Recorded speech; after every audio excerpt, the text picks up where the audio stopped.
¿sale? Sí, profe. Ok.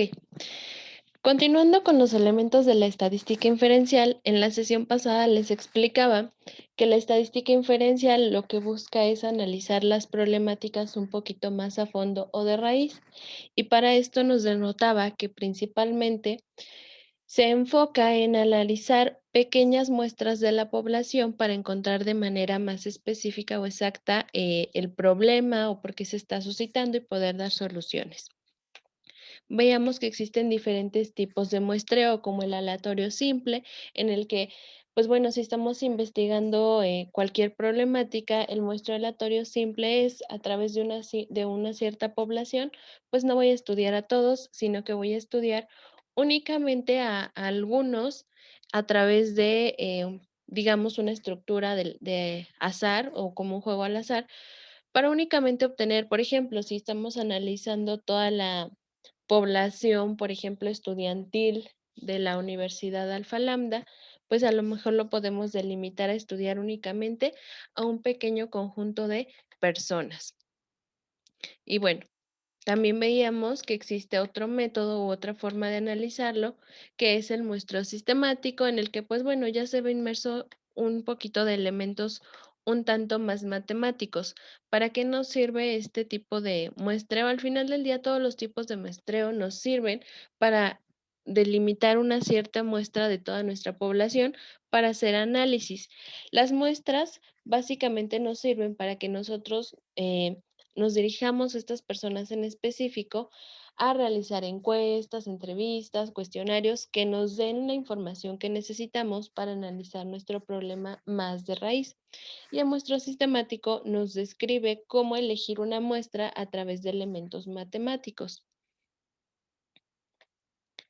Por otro lado, tenemos al muestreo estratificado. El muestreo estratificado básicamente lo que hace es definir em, pues, de alguna manera, cómo encontrar una muestra dentro de nuestra población, pero a través de estratos. Es decir, que el muestreo estratificado lo que hace es clasificar a nuestra muestra para poder determinar solo el conjunto de elementos que vamos a analizar. Por ejemplo, si yo los pusiera a analizar específicamente en qué afecta que no exista una sala de cómputo en las universidades, pues evidentemente a lo mejor nos iríamos a analizar un poquito las carreras como informática, que son quienes más utilizarían este tipo de equipo técnico. Entonces, el muestreo estratificado es ir a analizar una cierta muestra de la población, pero que tiene características o rasgos en común.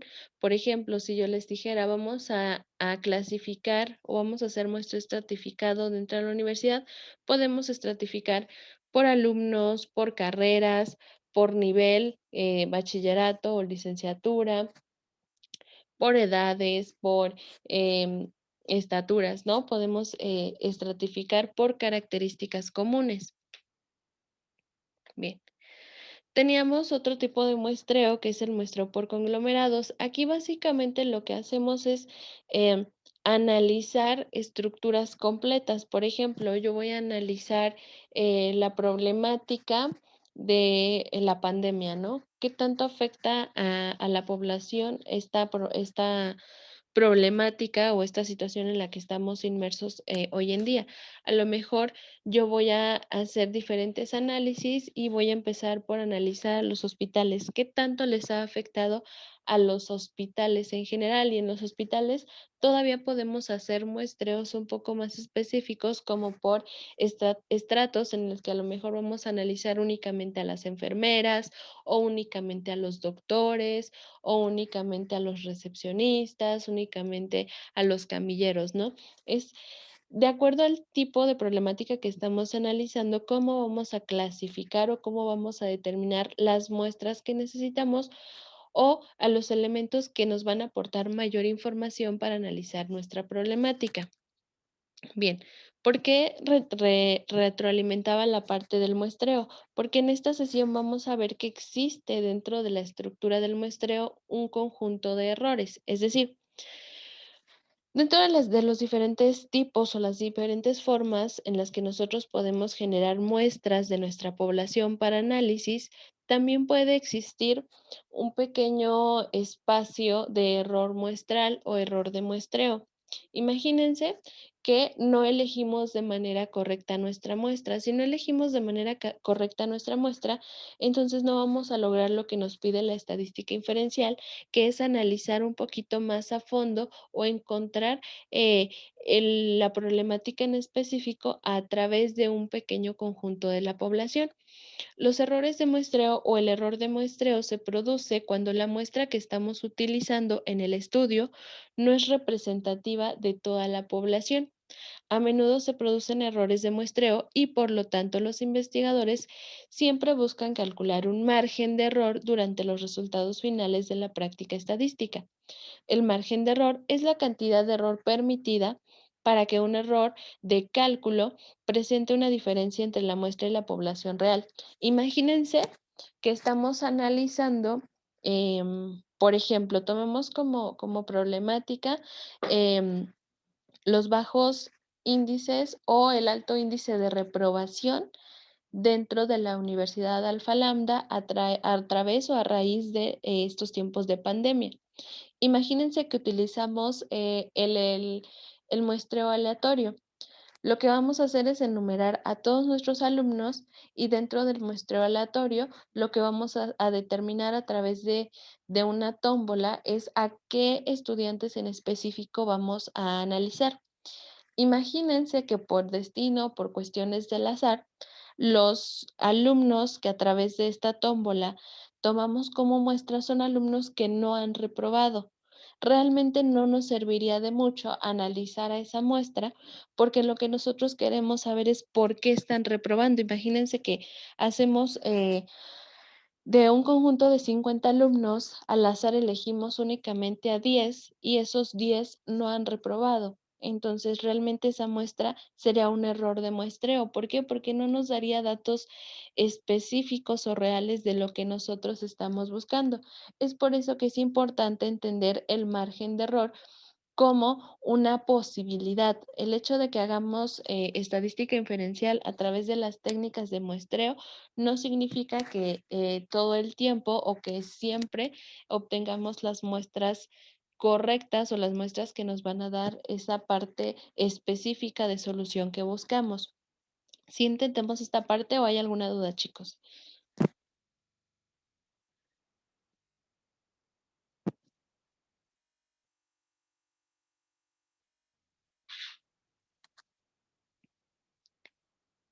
Ok, continuamos.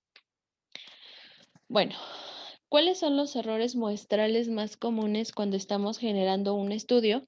Tenemos diferentes formas de denotar que podemos encontrar algún error o algún margen de error en nuestras muestras de población. Uno de ellos es el error de especificación de la población. Cuando hablamos de este tipo de errores ocurre cuando los investigadores no sabemos exactamente a quién vamos a encuestar. Por ejemplo, imaginemos un estudio de investigación sobre ropa de niños. Imagínense, vamos a estudiar, no sé, las características de la ropa que utilizan los niños hoy en día. Ok. ¿A quién deberíamos encuestar si nuestra población, digamos, estudio, nuestro objeto de estudio son los niños, pero ¿a quién deberíamos de encuestar? ¿A los niños o a los padres? Porque generalmente el tipo de ropa que utilizan los niños lo definen los padres, ¿no? Y hay veces que no tomamos la decisión correcta de cuál sería el tipo de muestra que realmente necesitamos. Es como les decía, si hablamos, por ejemplo, o determinamos un segundo ejemplo, si hablamos de analizar los índices de reprobación en la Universidad Alfa Lambda, ¿a quién me conviene más investigar? ¿A los alumnos o a los docentes? Porque al final del día ambos tienen información importante que me serviría para conocer las razones por las cuales los alumnos están reprobando. Entonces, muchas de las veces, los errores que cometemos al elegir las muestras de estudio son porque a veces no definimos de manera correcta o no concluimos o intuimos cuál de los elementos que estamos analizando son los que realmente nos serían funcionales para conocer esta información en específico. Otro de los errores más comunes es el error en el marco de la muestra. Los errores en el marco de muestreo surgen cuando los investigadores apuntan a una subpoblación errónea al seleccionar la muestra. Por ejemplo, elegir un marco de muestreo de la guía telefónica puede ser un error porque la gente cambia de ciudad. Muchas de las veces queremos elegir a la muestra de nuestra población a través de ciertos marcos o ciertas características en específico. Aquí nos da un ejemplo muy concreto. Imagínense que estamos analizando, por ejemplo, em, la problemática de las extorsiones por o vía telefónica. Entonces, lo que vamos a hacer es, generalmente, si estamos hablando de ese tipo de estudio, a lo mejor lo que vamos a hacer es elegir a través de las guías telefónicas, analizar una cierta región. Ok, vamos a analizar la región de Valle de Bravo.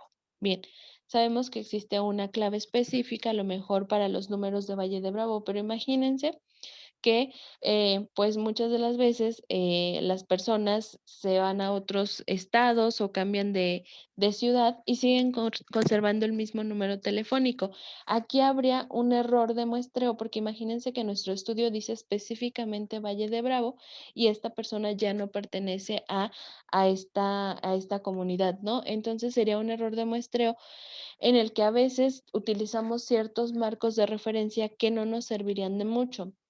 Si lo traspolamos al ejemplo de lo que es el análisis de el índice de reprobación dentro de la universidad, nuestro margen de error pudiera ser, por ejemplo, ahorita trabajamos de manera unilateral o de manera conjunta diferentes planteles. Por ejemplo, ustedes están en un grupo mixto de plantel Valle, Villa y Zitácuaro.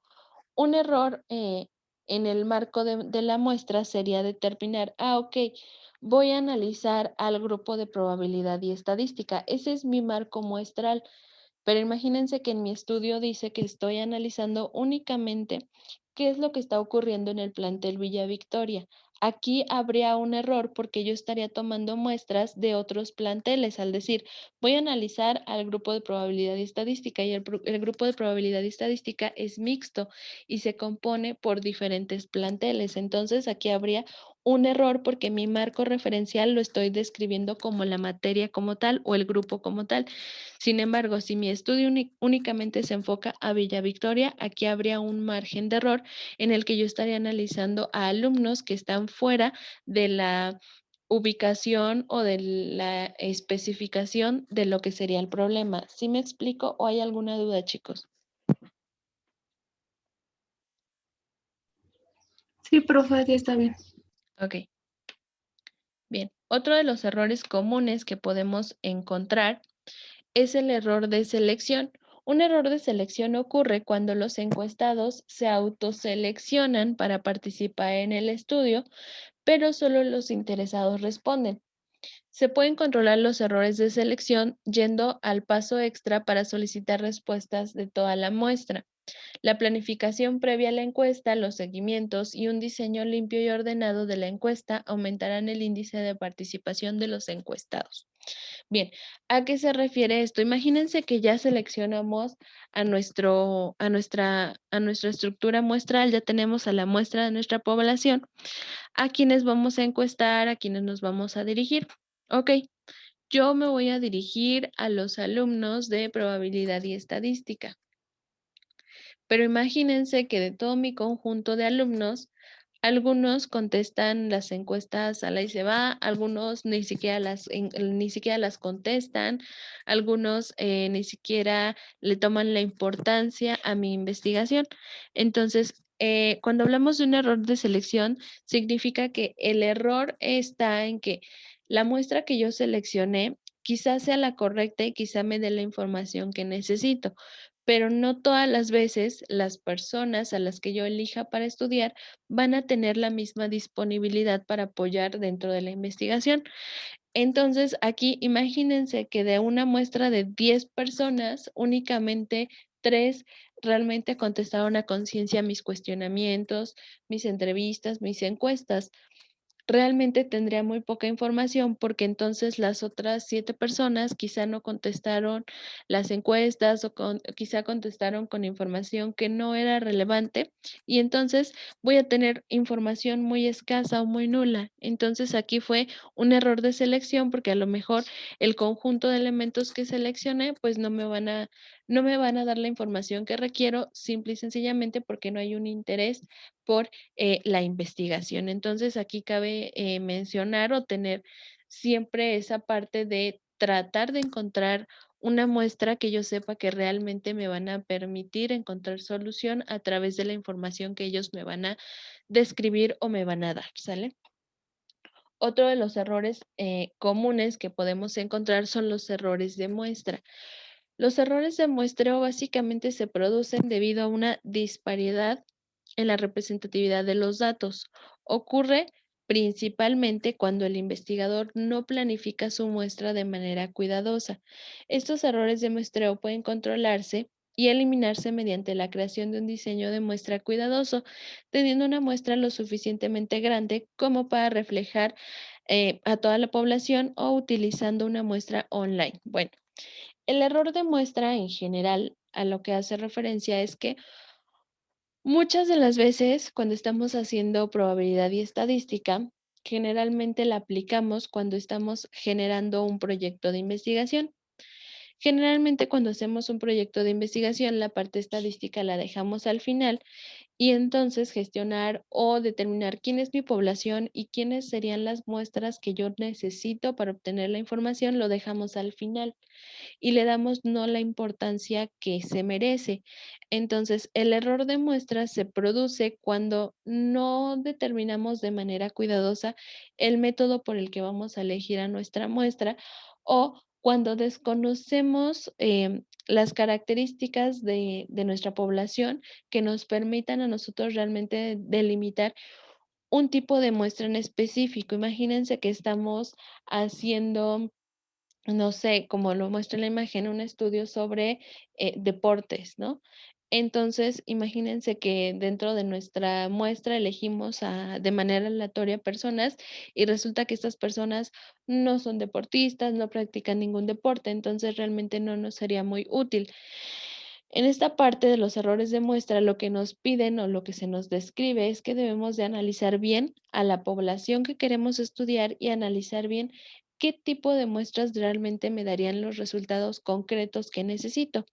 En general, son los tipos de errores que podemos cometer cuando estamos describiendo apenas a la parte muestral, ¿no? Todavía no entramos ni siquiera a los modelos matemáticos que nos van a permitir gestionar o describir esta información de manera estadística, crear gráficas y analizar el comportamiento. Apenas estamos hablando de la primera parte en la que estamos definiendo a través de la problemática a quiénes vamos a investigar y específicamente quiénes me van a dar la información concreta para poder yo dar solución a la problemática. Bien, además de los errores, podemos denotar algunas características que nos van a permitir describir cómo reducir el error del muestreo. Dentro de la estadística inferencial, lo que buscamos es dar una solución específica. Entonces, también debemos de tomar en cuenta que existen o que existe la posibilidad de que nosotros cometamos errores al elegir las muestras que estamos analizando. Y está bien, no pasa nada con el hecho de encontrarnos con ciertos errores. El punto es que también los debemos de considerar como parte de nuestro análisis o como parte de nuestra investigación y debemos buscar justo reducir este tipo de errores. ¿Cómo podemos reducir este tipo de errores? Pues bueno, inicialmente podemos aumentar el tamaño de la muestra. Un mayor tamaño de muestra resulta en una conclusión un poquito más exacta, porque el estudio se acerca más al tamaño real de la población. Es decir, dentro de los métodos para elegir las muestras al azar, nos dan ciertas estructuras en las que nosotros podemos generar muestras muy pequeñas o muestras medianas o grandes. Una de las formas de reducir un poquito el error es que el tamaño de nuestra muestra sea relativamente grande. Por ejemplo, si hablamos de una población de 50 estudiantes, a lo mejor voy a buscar que mi marco muestral sea de 35 alumnos. ¿Por qué? Porque entre más alumnos estudie, a lo mejor voy a tener un margen de error menor, porque a lo mejor de esos 35 que elegí, puede ser que 10 están aprobados, pero los otros 25 sí reprobaron. Entonces, voy a tener un poquito de mayor margen para poder obtener mayor información que me sirva para encontrar soluciones específicas. Otro elemento que puedo yo utilizar para reducir el error de muestreo es dividir a la población en grupos. Es decir, generar diferentes muestras. Es decir, por ejemplo, tengo una población de 100 alumnos, ¿ok? Voy a analizar o voy a tomar diferentes muestras, no una única muestra para determinar la problemática, sino que a lo mejor voy a dividir a esta población de 100 alumnos en pequeñas muestras que me den características específicas. Y aquí, por ejemplo, valdría la pena decir, ok, voy a dividir a mis 100 alumnos por estratos o por conglomerados en los que voy a analizar por aparte a los alumnos que sí aprueban, por aparte a los alumnos que reprueban. En una tercera muestra voy a tener a los alumnos que están en un intermedio, ¿no? En el que a lo mejor ni reprueban, pero tampoco tienen una calificación muy alta, ¿no? Entonces, dividir a toda nuestra población en diferentes muestras también nos sirve para conocer un poquito más de la problemática. Otro de los elementos que nos va a servir para reducir este error es conocer a nuestra población, estudiar a nuestra población y toda la parte o todas sus características esenciales. Básicamente, ¿para qué nos sirve conocer a nuestra población? Entre más conozcamos a nuestra población, más podemos definir el método que nos sirva de manera más correcta para poderlos dividir en pequeñas muestras. Conocer a nuestra población de estudio nos sirve para poder tener un margen de error menor. Es decir, si yo conozco a la población estudiantil, yo puedo determinar de manera más correcta cómo dividirlos o cómo estructurarlos en muestras. Si yo no conozco a la población, me es un poquito más complicado y puedo tener mayor margen de error porque no sé específicamente a quiénes dirigirme y no sé a quiénes dirigirme porque no conozco las características de esta población. Entonces, previo a realizar una investigación, un análisis estadístico, generar una población y generar muestras, lo importante, uno de los elementos importantes es que tratemos de conocer un poquito las características de la población que estamos analizando para poder tomar decisiones un poquito más acertadas. Bien, nos describe por último que el error de muestreo es medible y los investigadores pueden utilizarlo en su beneficio para estimar la exactitud de sus hallazgos y estimar la varianza. Es decir, así como existen elementos matemáticos que nos pueden definir cómo determinar ciertas muestras, también existe un modelo matemático que nos va a dar ese margen de error. ¿Sale? Básicamente, a través de diferentes estructuras matemáticas podemos gestionar un pequeño margen de error para poderlo tomar en cuenta y poder determinar nuestras características o nuestras soluciones. Es decir, cuando estamos ya presentando un análisis estadístico, podemos también caracterizar a nuestro margen de error porque de alguna manera va a ser un aliciente para poder determinar si las conclusiones a las que estamos llegando son 100% confiables, reales, o existe un cierto margen que pudiera cambiar a estas características. Y de esta manera no es que el trabajo esté mal hecho, sino que estamos describiendo que existe una posibilidad de que no esté, de que nuestras conclusiones no sean 100%, digamos, asertivas o correctas, porque existe un cierto margen de error dentro de lo que son las muestras. ¿Hay alguna duda, chicos?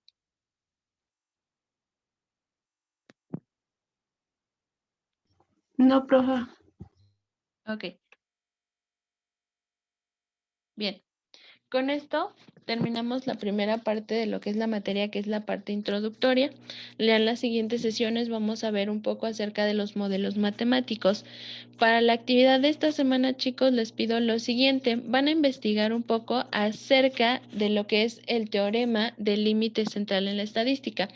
¿Qué es lo que hace este teorema? Este tipo de teoremas lo que nos permiten es gestionar un margen de error y nos permiten analizar a los datos de una manera central y específica. Como les decía, dentro de la estadística, todo lo que analicemos puede ser de manera cualitativa a través de descripciones o de manera cuantitativa a través de modelos matemáticos.